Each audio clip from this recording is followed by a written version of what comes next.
Okay, this is a quick demonstration of my class project for ME580 autonomous robots. And just real quick, review of the sensors that are on this particular drone. I'm using a PX4 flight controller, which includes a Pixhawk flight controller with a PX4 flight stack that has its own integrated IMU. I'm also using this high-resolution navigation unit, so this has actually got a satellite receiver and a magnetometer built into it. This is in addition to the magnetometer and barometer that's built into the flight control unit. I have two radio control links. I have one 2.4 gigahertz spectrum link to my DX9 transmitter for manual control, and then I also have a 915 megahertz communications link via MAVLINK to my computer. One thing that's worth noting on here is this switch right here. The software will start the drone, but this is a safety interrupt switch, so this will have to be pushed and held before the software can arm the system. So obviously I've got some wires floating around here. They haven't been attached yet, and there's no propellers, so this is still very much a work in progress. I had some stability issues on the drone that I actually snapped the GPS mast last week, and waiting on a replacement ESC before I can begin flight testing again. So hopefully that'll arrive tomorrow, and I'll start making some more progress and get the drone flying again next week sometime. So I'll go ahead and set that down here. As far as software, I'm using RoboWare Studio to program the drone. The reason that I picked this as an IDE is because it integrates very well with robot operating systems. So this is a whole thing is a ROS-based program. So I'm using the MAVROS package as well as the offboard node package available on PX4's website. It's a demonstrator for offboard flight control. So I've taken their code and tweaked it a little bit for this demonstration. So basically what this does is it imports all of those libraries, sets up some message handlers for this node, and then sets up the subscriber and publisher and service clients for the node. The one thing that's worth noting here is this is actually the command to the drone. So basically what I'm having it do here is go to an altitude of 1 meter. And then there's some steps where the drone will arm, it'll switch to offboard control, and then there's a do while loop here. So while it's in this loop, it's trying to maintain that altitude of 1 meter, 0 roll, 0 pitch, 0 yaw, and 0 translation from that point. So it's going to try to hold that point. And I'm going to demonstrate what happens when the drone thinks it's moving away from that point to demonstrate the response to IMUs. And then once it's climbed above a threshold of 1.1 times the threshold or the altitude that's been commanded, so once it climbs above 1.1 meters, I'm going to have it exit the loop, which will then cause it to execute this block of code right here, which disarms the ESCs. As you can see here, if the drone were actually flying, that would actually cause it to fall out of the sky, but since I'm going to be holding the drone for today's demonstration, that's obviously not going to happen. So, and the reason that I'm demonstrating this without the props, besides the fact that it's a faulty ESC, is that I can demonstrate the drone's response to sensor a lot easier by holding the drone, and it's not very safe to do that with forced 16-inch carbon fiber propellers. So I've opted to not demonstrate it that way. So the first thing actually that I'm going to do is turn on the drone by plugging in the battery the rest of the way. I kind of have it started. There we go. And then I'm going to turn on my transmitter.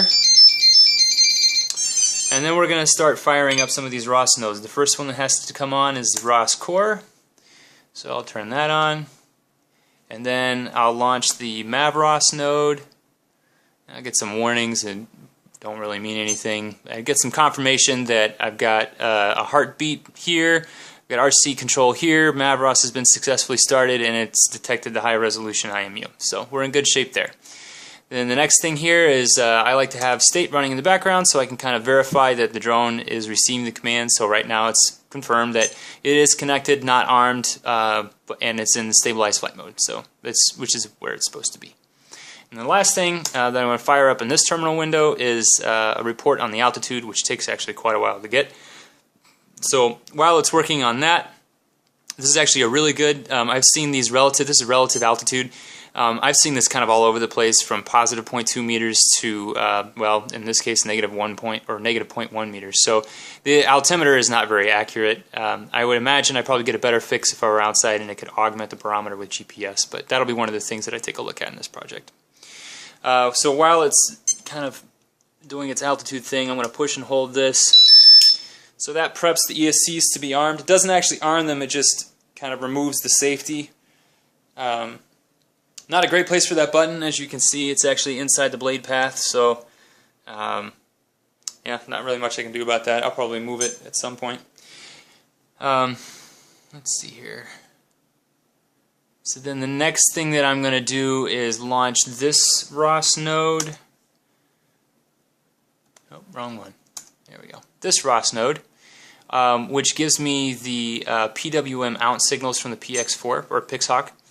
And so the motors are basically, this is below the motor start threshold, so it's not actually going to start the motors. We'll see these numbers change once the drone itself actually starts up. So that's what we're going to do here. So this ROS run command loads the offboard node in the drone project package.